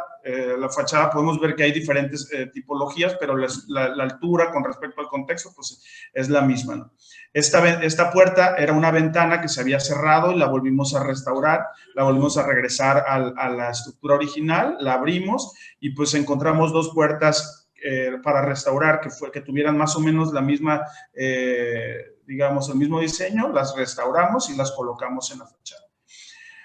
Aquí podemos ver el tejabán de lo que hablaba. Esta estructura es la existente, nada más estaba en muy mal, pues ahora sí que muy sucia y en muy mal estado. Algunas vigas de madera, algunos travesaños, las bajamos, las restauramos, las limpiamos y las volvimos a colocar. Las puertas, pues estas son las puertas de madera que se restauraron. Aquí sí no existía absolutamente nada rescatable en cuanto a pisos. Pero pues podemos ver en la secuencia de los derrames, las puertas, pudimos colocar puertas restauradas en este sentido. Aquí podemos ver la diferencia de tipologías de puerta, ¿no? Estas puertas son de un tipo y las puertas que estaban en la fachada son de otro tipo, pero pues al final lo que nos interesaba era tener elementos antiguos dentro de una estructura completamente nueva. Aquí podemos ver el piso pigmentado rojo, que al final fueron los colores que le dieron un poquito de calidez al cemento blanco. Y pues este es el patio que cruza. Después de este espacio viene el patio, en donde está aquí el medio baño de servicio para el área de servicio o para el área de la cocina, comedor. Y aquí está el cuarto de máquinas. Enfrente de esto se encuentra el cuarto de lavado. Otra vez, hablando de los espacios y las ventilaciones cenitales que usamos mucho para poder sacar el aire caliente y poder ventilar, pues hacemos estas rupturas dentro de la losa que de pronto nos da un poco más de ligereza del espacio, la utilización de elementos como los pisos de pasta para también pues darle un poquito de regionalismo, ¿no? Esta es la terraza ya saliendo de la cocina, en que es un envolvente. Realmente aquí pues todo es nuevo a partir del tejabán hacia acá al fondo, y pues realmente la estructura fue muy simple: concreto blanco, concreto rojo y los insertos de pasta. Las recámaras todas ven hacia el interior y el exterior, podemos ver cómo se iluminan, detalles de pasta adentro. Nosotros de pronto tenemos la oportunidad de diseñar todo el mobiliario y en algunos casos lo hacemos, como en este caso, y lo incorporamos dentro del diseño. Aquí hablábamos del protagonismo de la ceiba. Este es un recorrido que se hizo con elementos seriados dentro de todas las divisiones de lo que eran las recámaras, y pues la ceiba es este árbol de los dioses mayas, que representa pues el protagonismo de todo el proyecto y es en donde gira alrededor del proyecto, ¿no? El remate visual a partir de esta secuencia de planos seriados. Aquí ya podemos ver un poquito más la dimensión del tronco con respecto a la escala de las sillas, entonces pues sí era importante. Aquí podemos alcanzar a ver un poquito una lámina porque la raíz entra al vecino y no lo quisimos cortar, entonces solamente adaptamos una lámina para que conforme vaya creciendo se fuera ajustando la lámina, ¿no? Una pregunta. Sí. Arqui, nada más, esos cuarterones de barro, ¿qué medidas tienen? Aprox. ¿Cuáles? Estas partes, la del pasillo. Sí. Es un módulo de concreto, de hecho son módulos de concreto. Pensé que eran de barro. Son de concreto pigmentado rojo. Ah, ok. Y están divididos pues de acuerdo a una secuencia, están a la mitad de la entrada luego coincide con el marco, luego se vuelve a dividir al fondo con el otro marco, van de acuerdo a una secuencia que tiene que ver con las entradas y salidas de las recámaras. Muy bien, muy bien. Entonces, pues al final hay una repetición de un patrón que es 1, 2, 3 y se van. En teoría, al principio iban a ser de diferentes tonos, iban a ser de 3 tonos diferentes de cemento rojo, pero terminamos unificando el tono porque, pues, en algún caso quedaba más húmedo, en otro caso quedaba más rojo, pero nunca se alcanzan a ver algunos que tienen una diferencia, pero al final terminaron siendo más o menos lo mismo, ¿no? Este patio ya está completamente cubierto. Tiene unos cables aquí que se alcanzan a ver las líneas aquí, pero ya cubrió todo. Estos techos están cubiertos de una planta que se llama Thunbergia y que es esta misma enredadera que también aquí podemos ver cómo están estas líneas como de cuerda para pescar que se alcanzan a medio ver ahí, que esas realmente están puestas para que los murciélagos no entren y manchen los muros, porque eso es muy común, ¿no? Y pues finalmente la vista posterior de la casa, ¿no? De donde estamos, pues, esta fotografía está tomada dentro de una recámara y pues nos genera pues al final la vista de lo preexistente que eran los árboles y el edificio que está en la parte del principio de la vivienda. Y es un programa pues, muy simple en donde las maneras de intervenir los proyectos son completamente diferentes. Tanto el proyecto del nido, que tenía esta estructura nueva, la estructura existente al frente, con unas características peculiares, y luego se demolieron algunos elementos que existían para poder incorporar el edificio nuevo. En el caso de Diáfana, pues se rescató toda la estructura colonial con estas características pues muy potentes, y donde se integró un edificio contemporáneo en la parte posterior, y pues finalmente este edificio que rescatamos la parte principal del frente igual, en donde pues el sistema constructivo son 3 sistemas constructivos completamente diferentes, más o menos en un periodo de 30 años, yo creo, o menos. Se presentaron y pues nosotros los intervenimos o tuvimos la oportunidad de intervenirlos de manera diferente. Muy bien, Arqui, muy bien. Pues esta es nuestra presentación. No, pues muy bien, Arqui. Creo que nos abrieron mucho el panorama. Si tienen alguna duda, algún comentario, es ahora o nunca, por favor.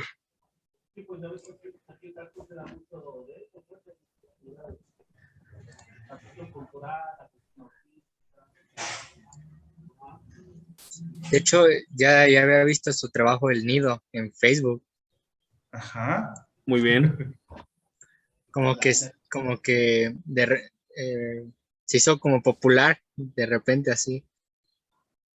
Y no me imaginé que fueran ellos los arquitectos.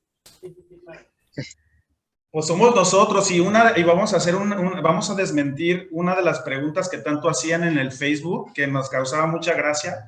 Era que decían que no era el mismo proyecto el de la fachada y el del interior, porque la perspectiva de nuestra fotógrafa Tamara, pues ella está muy chaparrita, entonces no, la altura de la perspectiva del fotógrafo no alcanzaba a a ver la parte de atrás del edificio nuevo. Entonces mucha gente decía que no era el mismo proyecto, la parte de enfrente y la parte de atrás. ¿Es una exclusiva, Arqui, o qué? Es una exclusiva para que ya no pregunten, porque preguntan mucho eso y se empiezan a pelear entre ellos en el Facebook. Muy bien, por aquí están preguntando que qué materiales locales suelen utilizar. Pues, pues la mayoría de ellos, aquí lo que más sobra, pues es piedra. Entonces, es un recurso que utilizamos mucho ese material, no solamente como elemento estructural, sino como un elemento decorativo, tiene mucha plástica. Otro material que incluimos es el concreto, ya sea en color, el color gris, el color con cemento blanco, pigmentado, y la madera. Finalmente sí nos gusta usar mucho material de la región, definitivamente, tratar de darle su propia expresividad a cada material, que creo que es posible y da unos resultados increíbles. Todo depende de la manera como uno lo presente. Lo que no vi es el chucum. No queremos seguir talando Yucatán. ¿Saben exactamente qué es el chucum? El chucum es un líquido que se extrae de la corteza de un árbol que se llama chucum. Entonces se puso mucho de moda. Entonces, pues no sé si las personas que producen el chucum, y no es por ponerles ni echarles tierra, al contrario, pues yo creo que cada quien busca su trabajito y cómo hacer su negocio. Pero no sé, y espero que me desmientan las personas que producen el chucum si están plantando más árboles para poder cultivarlos y producirlo, porque a este árbol se le quita la corteza, se hace un té, y el agua que se mezcla con el cemento blanco es el agua de esta corteza. Entonces, nosotros no somos fan del chucum porque apoyamos más la naturaleza. Entonces, usamos más el cemento blanco, y digo, no es que el cemento blanco sea lo más sustentable del mundo, pero pues no matamos árboles tanto. Muy bien. Sí lo utilizamos, ya, pero lo dejamos de usar hace como 7 años. Solo una vez lo usamos en un proyecto y lo dejamos de usar. No están en la tendencia entonces, Arquis. No, ni queremos. Muy bien, muy bien. Aquí preguntan, ¿qué características arquitectónicas deben conservar o llevar los edificios o las casas que construyen para que tengan su enfoque histórico? Pues realmente lo que hemos procurado es siempre ser muy respetuosos con el contexto. Desde un principio creímos que era posible hacer arquitectura contemporánea en contextos históricos. Obviamente hay que tener la consideración de qué es lo que hace ciudad, es decir, en las fachadas procuramos ser lo más respetuosos, integrarnos en colores, en formas, en materiales, pero al interior pues sí hemos decidido hacer una arquitectura más libre, ¿no? Obviamente procuramos, como comentaban Luis y Atahualpa, usar los materiales locales, de pronto retomar esos, por ejemplo, los pisos de pasta, aquí se pueden conseguir todavía 3 o 4 fábricas que los hacen actualmente, entonces procuramos integrarlos en la parte contemporánea.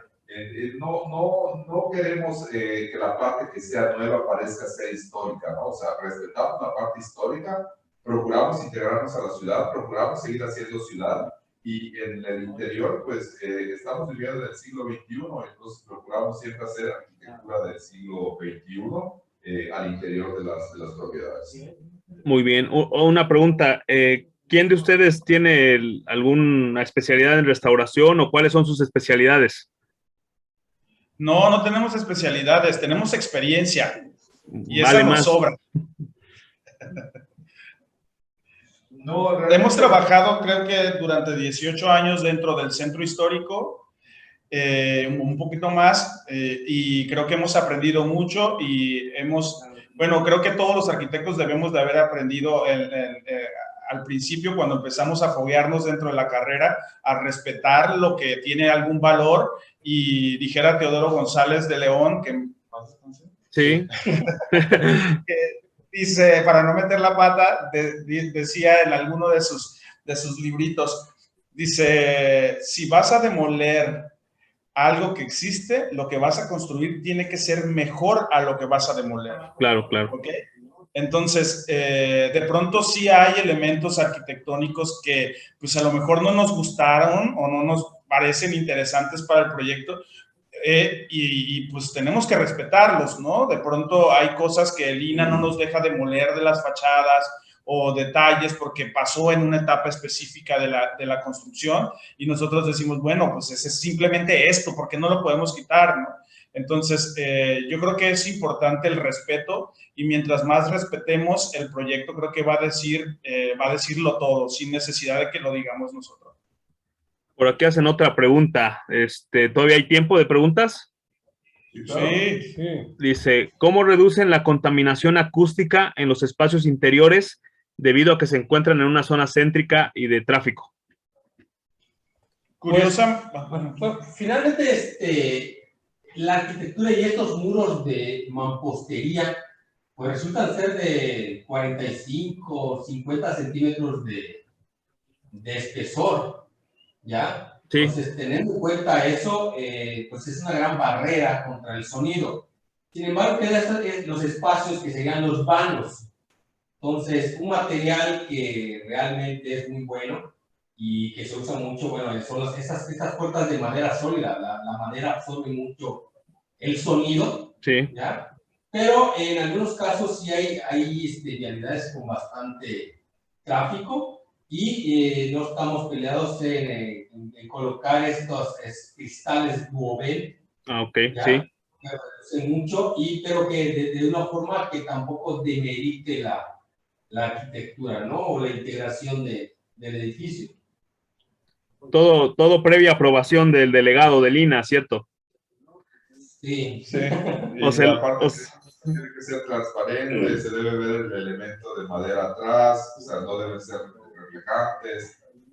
Sí hay algunas condicionantes, pero igual procuramos siempre que sea posible, a veces sí nos hemos topado con predios muy pequeños, procuramos dejar al frente ya sea espacios de transición o espacios que no sean, definitivamente las recámaras siempre buscamos mandarlas lo más alejado del tráfico, porque sí, como comentaba Luis, sí nos ha tocado pues algunos proyectos que están en las calles quizá que son las más transitadas y es donde realmente ha sido necesario colocar estas protecciones de cristal para que pues sí filtren un poco los sonidos, sobre todo de camiones. Al final, también hay elementos que utilizamos en muchos casos y no necesariamente por estética, sino por ejemplo, usamos el agua como como una esponja que absorbe el sonido, de pronto la vegetación también la usamos a nuestro favor en ese sentido. Entonces, son elementos que de pronto los vemos como decorativos, pero que pueden ser muy funcionales dentro del espacio arquitectónico, ¿no? O sea, el agua absorbe, el ruido relaja, entonces el sonido también, la madera. Entonces, entre más, de pronto, ¿cuántas veces no hemos estado en un espacio que está vacío previo a la terminación de obra y el sonido rebota increíble, pero una vez que están los muebles, pues el sonido se absorbe, ¿no? Entonces, también hay que pensar de qué manera vamos a intervenir el espacio, ya sea con algún elemento arquitectónico de agua o de sonido o vegetación, también es importante. Son elementos que simplemente es pensar en cómo lo vamos a usar para que nos funcione a nuestro favor. Muy bien, creo que repiten aquí una pregunta de los materiales que predominan, ¿cuáles usan más en sus obras? Creo que ya respondieron esa. Sí, la piedra es la que más usamos, la piedra, la madera, el concreto y el piso de pasta, que es muy común aquí, que ahorita todo el mundo, creo que en todo México y en muchas partes del mundo lo están usando. Aquí otra pregunta, ¿qué material recomiendan que sea lo más similar al chucum? ¿De qué manera implementan la sustentabilidad durante el periodo de construcción de obra? Yo creo que una cosa que sería importante aclarar, por ejemplo, el chucum, como comentaba Atahualpa, realmente el chucum lo que se hace es hacer como una especie de té de una corteza de árbol. Lo que logra que las superficies que se han promovido tanto acá como que están hechas de chucum y que es lo que hoy están vendiendo estos distribuidores, los colores se dan debido a nuestros agregados. Los agregados que ustedes tienen probablemente no sean los mismos que nosotros tenemos. Utilizamos polvo de piedra y utilizamos grava, pero la grava y el polvo de piedra de acá son de un color casi arena. Entonces, no es lo mismo, por ejemplo, en la parte del Pacífico, donde de pronto utilizan arena de río, que es, o la parte donde utilizan agregados volcánicos. Si ustedes utilizaran el chucum, o sea, el chucum, lo que es el té de la corteza, finalmente tendrían superficies muy diferentes, serían cafezosas, serían grises, obscuras o negras. Entonces, hoy lo que pasa es que estos productores de chucum lo que están vendiendo es, sí, el agua esta que dicen tener la corteza de chucum, pero también mandan una especie de masilla que realmente es lo que están aplicando para lograr el color de lo que se ve que se está haciendo aquí en Yucatán. Pero la verdad es que, y en parte por eso también decidimos no seguir utilizando el chucum, lo que le da esta calidez o ese tono térreo como beige crudo a los acabados son nuestros agregados. Entonces sí, no podríamos decir que hay una receta para sustituirlo, porque realmente la función del chucum era crear una superficie impermeable. O sea, crear cierta resistencia a que se absorbiera el agua por las superficies. Ese era su trabajo. Pero como ya ahorita se ha, yo creo que derivado y se ha hecho demasiado comercial, por eso creemos que realmente el chucum es el que le da el color, pero no. El chucum lo que buscaba era hacerlo impermeable. Y ahorita lo que vemos es esto de esta moda que hay, ¿no? Principalmente se utilizaba para los contenedores de agua, por ejemplo, para guardar agua en los aljibes o en las haciendas donde el agua se recolectaba de las azoteas. Entonces, el chucum estaba en el interior y el recolectar agua, la idea era que el agua se contuviera dentro de esos contenedores y no se saliera. Por eso funcionaba así. Entonces, no era simplemente por cómo se veía el agua. Aquí, por ejemplo, para que las piscinas se vean azules, como las fotos que pusimos de los proyectos que mencionamos, no es por el chucum, es por la profundidad del agua y el agregado del concreto blanco. O sea, no tiene nada que ver con el nombre, tiene que ver con el tipo de agua, la profundidad y el agregado del concreto.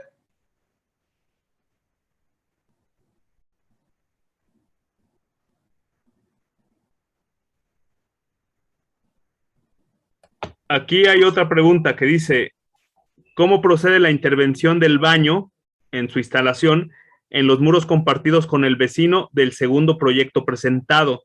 ¿Se autoriza por el INAH o es decisión propia? En muchos de estos proyectos, ahora sí que por paz mental y por paz con los vecinos, hemos decidido construir muros, o sea, muro contra muro. Es decir, para no tener que romper mampostería, lo cual sí afectaría al vecino y que en algunos casos... Sí, lo hemos hecho. Y que de pronto el vecino viene y te dice, hay un hueco en mi casa. Entonces, a partir de esas experiencias, lo que decidimos fue construir muros pegados al muro de mampostería. Es decir, nuestro sistema constructivo más común es un bloque hueco de concreto que mide 15 centímetros de ancho y que nos permite, al hacerlo pegado al muro de mampostería, hacer nuestras instalaciones sin afectar en nada digamos, al muro de colindancia. Lo mismo sucede con las cocinas, incluso, que para poder meter el respiro de la campana de extracción, pues tenemos, de hecho, incluso en el proyecto de Casa de Puerta Mérida, se ve cómo hay un muro que está sometido a los muros perimetrales que enmarcan la terraza, ¿no? Que ese es el muro que realmente donde va la ventila de extracción de la campana de extracción de la cocina. De hecho, en ese proyecto que preguntan, hay una imagen del proceso constructivo donde se ve lo que comenta Víctor, que se está haciendo un muro propio, ¿ya? Claro. Pegado al muro del vecino. Que finalmente el muro es compartido, como decimos acá. Aquí una de las problemáticas es que tenemos muros que son compartidos. Es un muro de 45, 50 centímetros. Bueno, la mitad es de un predio y la mitad es del otro. Pero, como se dicho, para evitar los problemas, bueno, ¿sabes qué? El que llegó primero, pues que se quede casi con su muro. A veces no conviene y tenemos que ver la manera de trabajarlo, porque significaría restarle, si vas a poner un baño de un lado y un baño del otro, estás restándole aproximadamente como 30 centímetros a tu terreno, ¿no? Sí. Si tienes un predio de 4 como el de Casa El Nido, pues ahí tuvieras una super bronca, ¿no? Porque le tienes que realmente restar a tu propiedad el espesor de los muros. Pero pues en el caso de Casa del Nido, el muro de mampostería, hay un patio trasero, estaba baldío y pues se pudo reparar sin ningún problema, por ejemplo, en ese caso. Y hay casos similares en donde vamos a intervenir, pues a lo mejor no hay nada de construcción habitable y es solamente el patio trasero, le pedimos permiso al vecino, incluso hay muros, como en el caso de Puerta Mérida, que el patio eran muros de mampostería a 1,20 de altura y tuvimos que bajarlos para poder construir nuestro propio muro, ¿no? Para poder dar la altura, la privacidad y colocarlo del material que quisiéramos. Ok, no, pues sí, es complejo, ¿no? La decisión de cada proyecto conlleva diferentes soluciones, obviamente. Pues no sé si tengan por ahí otra pregunta, algún otro comentario. Dicen, ¿el vitroblock solo es decorativo para el acceso de la luz o cumple alguna función estructural? No, es solo decorativo. De hecho, fue el módulo el que usamos. Realmente el proyecto lo trabajamos un poquito, y no digo por andar presumiendo con el monstruo, pero es como este proyecto que se llama la caja de cristal, ¿o no? ¿Cómo se llama? ¿La de Philip Johnson o cuál? La vía de Pierre Chagot, de la Maison du Verre. La Maison du Verre. Ok. De hecho, hicimos muchos experimentos con el vitroblock. Lo íbamos a usar en otros proyectos desde mucho antes, como experimento, porque siempre tratamos de hacer un experimento con los materiales y el reuso del material y demás.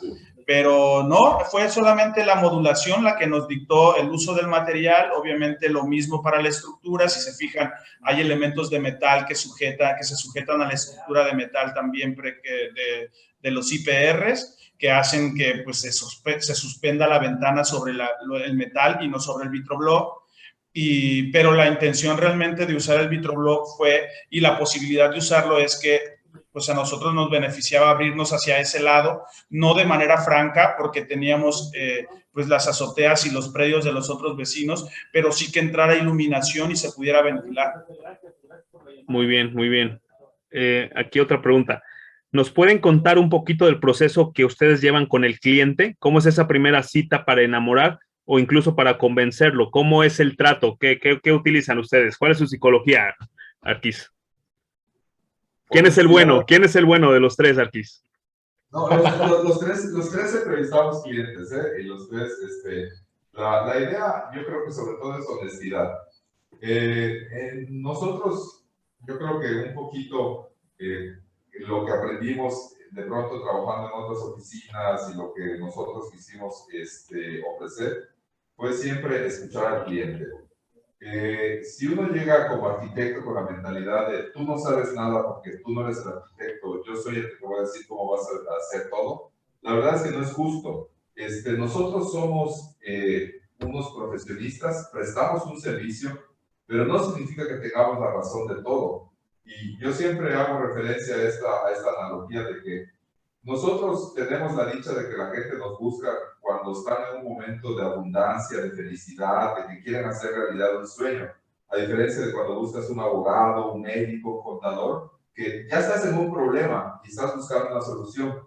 Con nosotros no, o sea, están en un momento de felicidad, de abundancia, y la verdad se me haría perdón por la expresión, tener muy poca madre de decirle al cliente, ¿sabes qué? Tú no sabes nada y yo te voy a decir cómo vas a vivir tu vida a partir de hoy.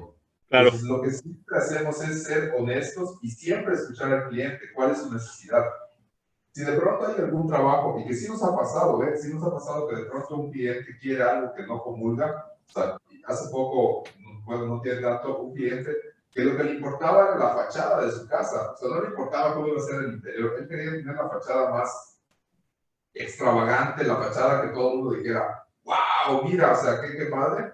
Pero la neta es que ¿cuántos, después de todo esto de la pandemia, cuántos han vivido en sus fachadas? O sea, todos hemos vivido en el interior, ¿no? Y todos queremos tener espacios interiores que sean realmente disfrutables, que tengan espíritu, que tengan alma. Y una fachada finalmente es una fachada, ¿no? Entonces, sobre todo para conquistar al cliente, ser honestos, o sea, realmente ser honestos y ser abiertos a escuchar las necesidades reales del cliente. Y entonces de ahí les aseguro que puede salir el proyecto, va a salir la relación y va a salir la chamba.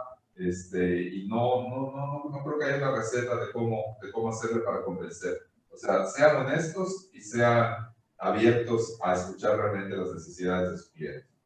Sí, y de hecho, eso de la honestidad, o sea, no es no, pero pues también nos ha traído que se nos vaya el proyecto, porque pues el cliente viene con la idea y tiene, por decir, un terreno, una casa en mente y tiene una idea de cuál es la idea que él trae para poder vivirla, cómo la quiere, pero pues hay que decirle las cosas que no van a poder ser en ese predio, y pues el cliente al final decide pues no comprar el predio y pues de mientras nos quedamos sin proyecto, porque nosotros le podemos decir, sí, cómpralo, no pasa nada, pero pues no es cierto. Y creemos también que, bueno, a estas alturas de cómo estamos en el despacho, algo que nos ayuda mucho, porque los posibles clientes vienen con nosotros porque ya saben qué es lo que nosotros podemos hacer, ya lo han visto. Entonces, vienen pues con una idea de qué es nuestro trabajo. Y algo que nos ayuda mucho es que cuando tenemos esta cita con los clientes es llevarlos a las obras para que ellos la vean, la vivan realmente, y entonces tengan una idea mucho más vivencial de lo que nosotros hacemos.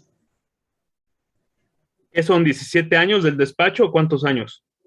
17. Ya que estamos profundizando, aquí me preguntan a grandes rasgos, ¿cuál es el proceso de diseño?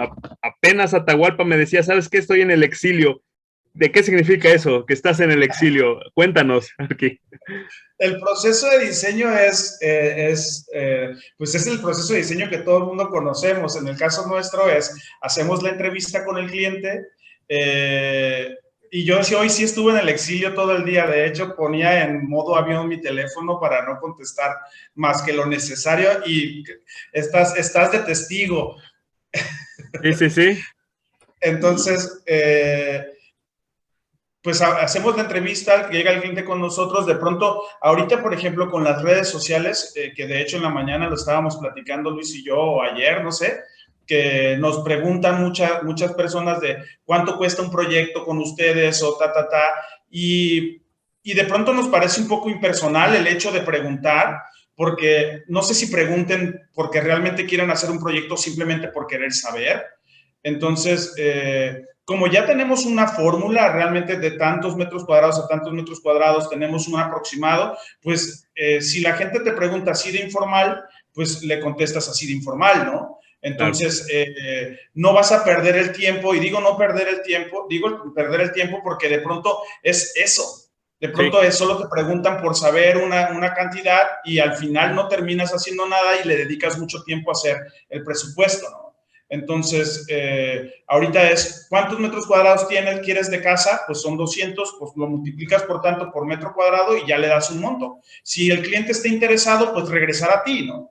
Pero bueno, esa es la parte del presupuesto. Cuando nos mandan un correo, nos preguntan de manera formal, nos piden un presupuesto formal, qué incluye, cuáles son las etapas, cómo le hacemos para pagarles.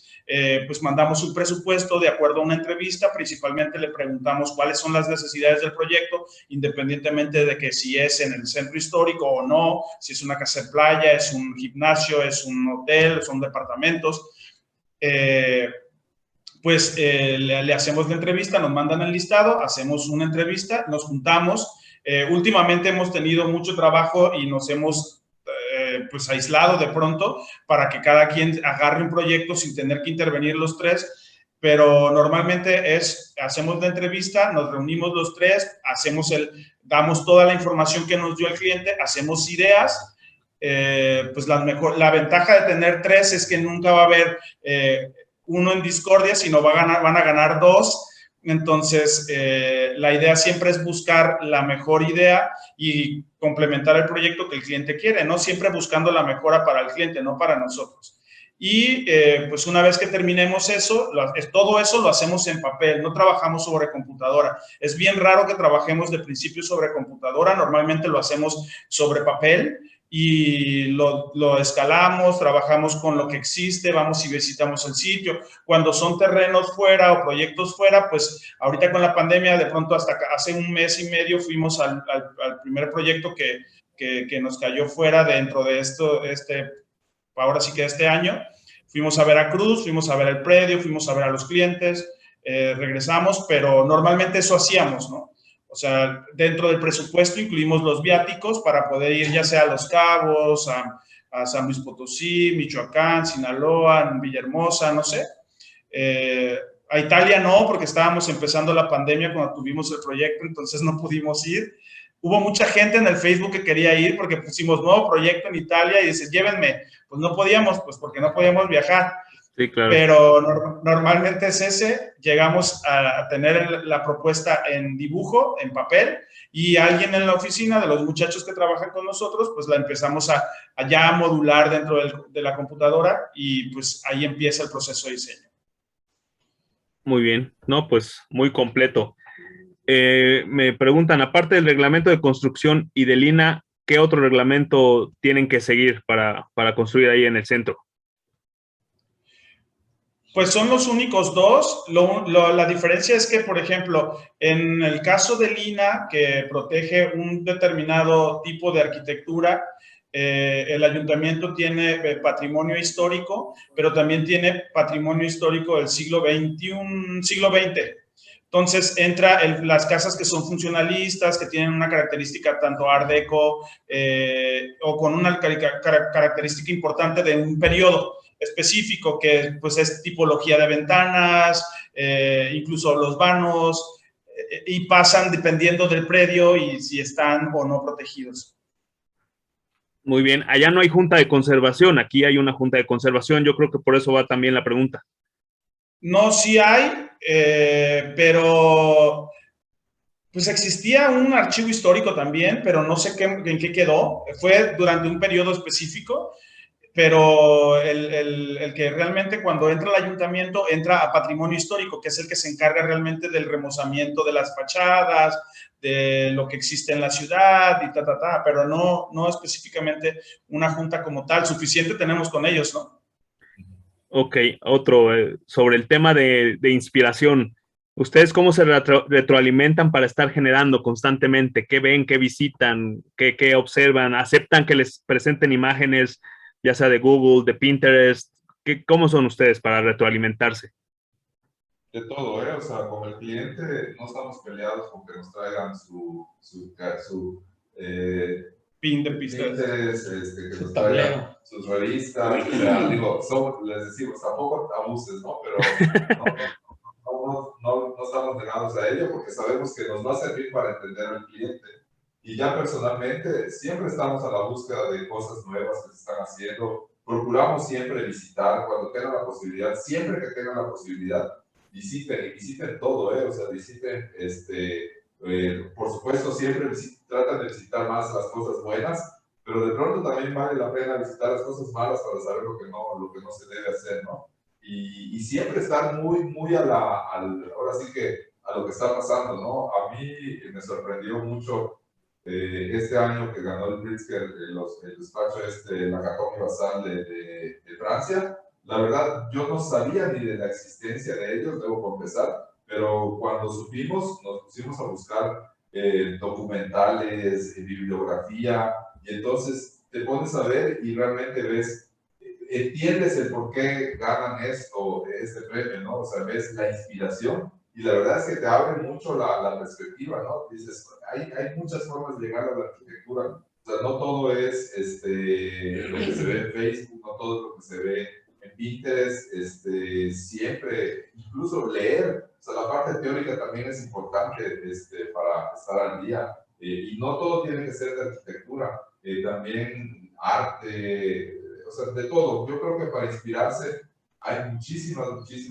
posibilidades, muchísimas fuentes, y sí, y sobre todo la experiencia sensorial, siempre que puedan, en el caso de arquitectura o de arte, háganlo, visítenlo, véanlo. Es bien importante que cuando estamos acostumbrados dentro de un patrón de repetición, digamos, ¿no? Como la famosa rutina, el simple hecho de agilizar o de cambiar la rutina, el patrón de recorrido, incluso el no leer lo mismo, el empezar a investigar de manera pues constante otro tipo de información que realmente nos motive. No tiene que ser de arquitectura, como dice Vi. Yo creo que simplemente el hecho de dejar de hacer lo mismo todos los días va a hacer que el área del hemisferio derecho del cerebro empiece a funcionar, ¿no? La parte creativa. Entonces, yo creo que es importantísimo que lean. Yo creo que, y leer no me refiero simplemente a la cuestión textual, me refiero a que cuando vayan y vean un edificio y por más nuevo o por más antiguo que sea, que vean y por qué los sorprende, qué es lo que tiene, qué es lo que les dice el edificio, por qué están así las ventanas, por qué tienen esa proporción, porque yo creo que son elementos que si en algún momento nos sorprendieron es por algo, ¿no? Algo debe de tener, pero tenemos que encontrar la lectura dentro del edificio y qué nos dice, por qué nos lo dice, de qué material está hecho, en qué proporción está hecha, en qué época fue hecha, por qué lo hicieron así. Yo creo que el hecho de leer el edificio como tal, como elemento vivo, como elemento físico preexistente, yo creo que nos va a decir muchas cosas para los siguientes proyectos que vayamos a hacer. Ahorita tocando el tema histórico, pero no necesariamente tiene que ser histórico, incluso la arquitectura vernácula. Si tienen pueblos cercas, vayan y vean cómo usan los materiales, por qué los materiales siguen usándose de esa manera, cómo ustedes pueden utilizar esos materiales y reincorporarlos a la vida cotidiana y dejar de usar todos esos elementos cerámicos que ahora existen, porque antes no se usaban, ¿no? Entonces, yo creo que es importante que empecemos a darnos cuenta que lo que se hacía antes duraba más, y lo que se hace ahora parece efímero, ¿no? Entonces, yo creo que por ahí va. También creo que el hecho de observar cómo la gente interactúa dentro de los espacios también es bastante enriquecedor, porque te puedes quedar viendo cómo un espacio o una arquitectura condiciona la manera en que se desenvuelve el ser humano. Finalmente, ¿por qué este espacio hace que la gente se reúna acá y no allá? ¿Cómo es que están en este sitio y no en el otro? Finalmente, es un poquito de observar también el comportamiento del ser humano dentro de espacios, ya sean construidos al aire libre o como sea. Finalmente, es observarlos, ¿no? Muy bien, Arquis. Vamos terminando. Nada más, cada quien de ustedes nos puede decir qué despacho, qué arquitecto mexicano y extranjero los está inspirando ahorita, así que nos los recomienden. Pues es que hay muchos, o sea, yo, por ejemplo, yo que puedo recomendarles, y eso lo digo siempre con mis muchachos de la clase, vean qué es lo que está sucediendo ahorita y qué es lo que están publicando como arquitectura, pues, emergente, qué es lo que se está haciendo, no solamente en el lugar en donde están, fuera del lugar en donde están, en todo el país, incluso fuera del país, qué es lo que hay, qué es lo que se está ofreciendo, para que ustedes entiendan qué es lo que tienen que proponer, qué es lo que se va a proponer, qué es lo que viene, con quiénes van a competir, o sea, y hablando de la buena arquitectura, ¿no? Y a veces hay mala arquitectura, como dice Vic. Arquitectos mexicanos que me gustan mucho, pues son varios. No podría decir alguno específicamente, pero de arquitectos mexicanos, Augusto Quijano me gusta mucho lo que está haciendo ahora, que es yucateco, y felicidades, por cierto, mañana presenta su libro, ahí lo compran. Publicidad. Sí, sí, sí. Otro arquitecto joven, por ejemplo, me gusta mucho Antonio de los Santos, de Baja California, me gusta mucho lo que propone, y es muy chavo, o sea, conózcanlo, búsquenlo ahí en el Instagram, tiene cosas bien padres.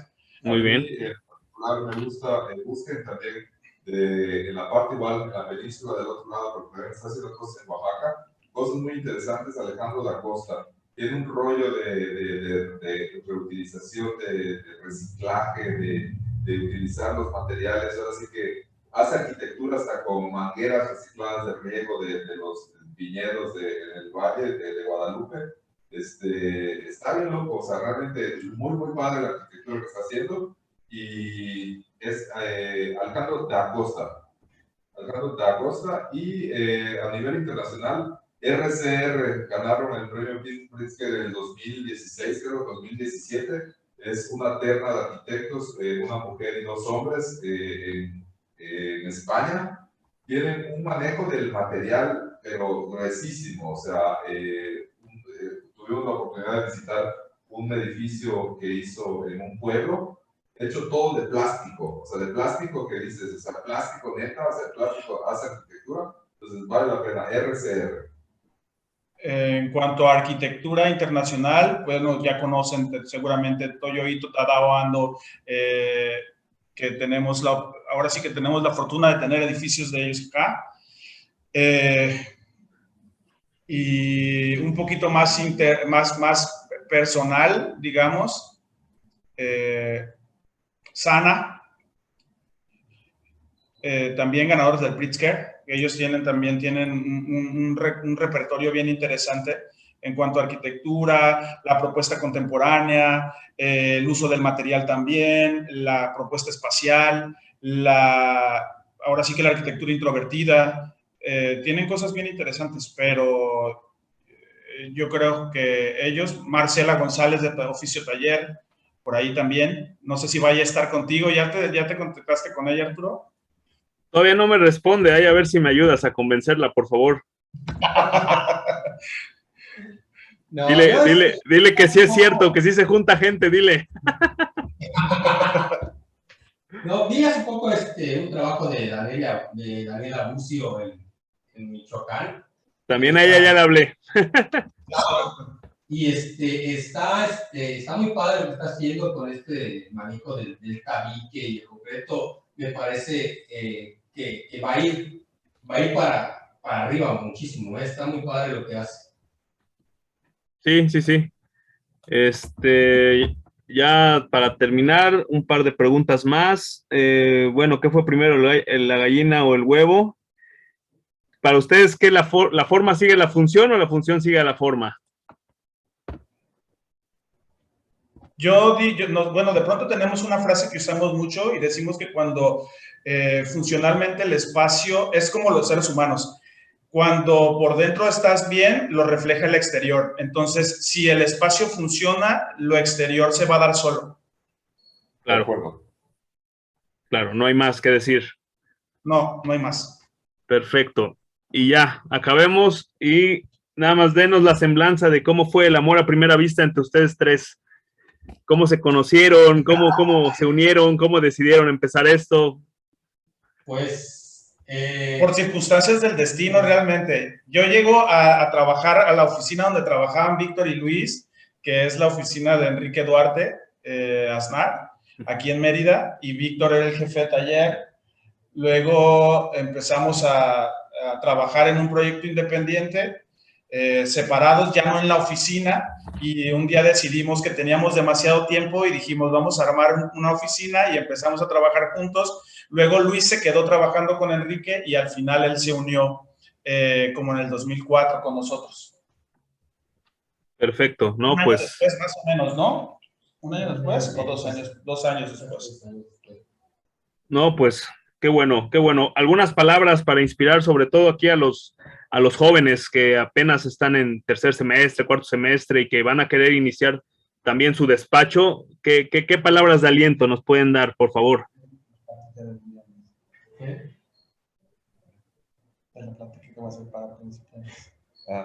No, yo creo que la recomendación que siempre damos es, primero, rodéense de experiencia. O sea, la verdad es que ese anhelo de salir de la universidad y ya querer tener el edificio más importante de Guerrero o de México, o sea, va a estar bien difícil. Entonces, nosotros, como comentaba, nos conocimos trabajando para un despacho en el cual la verdad es que yo considero que yo aprendí muchísimo, obtuve mucha experiencia, mucho conocimiento del arquitecto que nos ubicó en ese momento. Y ya después vimos que sí era posible tener nuestro propio despacho. Yo no le aconsejo a nadie, así que a nadie, o sea, sal y pon tu propia oficina porque va a estar muy difícil. O sea, la verdad es que los cocolazos se ponen feos, el enfrentarte con un cliente así de primera no es sencillo. Y yo creo que es eso, o sea, rodearse de experiencia. La verdad es que no quieran correr antes de caminar, no pasa nada. Yo creo que si 1 año, 2 años que trabajen para otra persona, van a aprender muchísimo y el golpe va a ser un poquito menos fuerte. Sí, creo que empaparte de experiencia, creo que es necesaria. Y además, digo, ¿para qué mentir? O sea, nosotros los 3 empezamos como dibujantes para un despacho y poco a poco fuimos aprendiendo, viendo qué es lo que hacían los demás arquitectos, el arquitecto en jefe, y entonces es ir a agarrar experiencia, ¿no? O sea, empezamos como dibujantes, luego como diseñadores, jefes de taller, hasta, bueno, ya después de cierto tiempo y con una experiencia, bueno, poder pensar en tener tu propio despacho. Creo que esa es un consejo primordial. Les agradecemos mucho, yo creo que hablo por todos, porque se tomaron su tiempo, ya rebasamos las 2 horas y estuvo, bueno, demasiado interesante. Les agradezco otra vez que hayan asistido, que no nos hayan quedado mal y... Como alguien que conocemos, como alguien que nos esté escuchando. Que tal vez nos esté escuchando. Se acaba de desconectar precisamente. Se puede redimir, se puede redimir. Muy bien, arquitectos, pues les agradezco mucho. Yo creo que esta no será la primera. Tienen un montón de obras todavía que compartir y me animé a invitarlos y a iniciar esto porque justamente el Arque Atahualpa me dijo, ¿sabes qué? Aquí somos muchos los que queremos compartir y pues hay que darle, ¿no? Sin miedo y yo creo que es muy bueno, como dicen ustedes, conocer lo que se está haciendo en otras latitudes, ¿no? En otros lugares, porque aquí pues estamos un poco lejos, vamos a decirlo, del movimiento que se está llevando ahorita en cuanto a arquitectura. Entonces les agradecemos, muchas gracias, arquitectos. Gracias por la invitación y cualquier cosa, cualquier pregunta que tengan, igual estamos en las redes sociales, ya saben, en el Instagram, en Facebook, en Twitter o incluso por la página. Si tienen alguna duda, alguna pregunta, también contestamos. No crean que dejamos ahí en visto 2 palomitas la pregunta, ¿no? Por ahí comentaron que ahí después enseñaran el proyecto que está en Italia. ¿Ese lo tienen en Instagram? ¿O no, solamente solo tenemos la foto del nuevo proyecto y punto. No hemos hecho, o sea, ya va el proyecto avanzado, pero no hemos publicado nada. No, normalmente no publicamos renders ni cosas de esas, hasta que no vaya la obra ya en proceso. Bueno, entonces ahí nos lo comparten conforme vaya avanzando. Seguro. Pues muchas gracias, buena noche, descansen. Buenas noches. Saludos a todos, hasta luego. Hasta luego.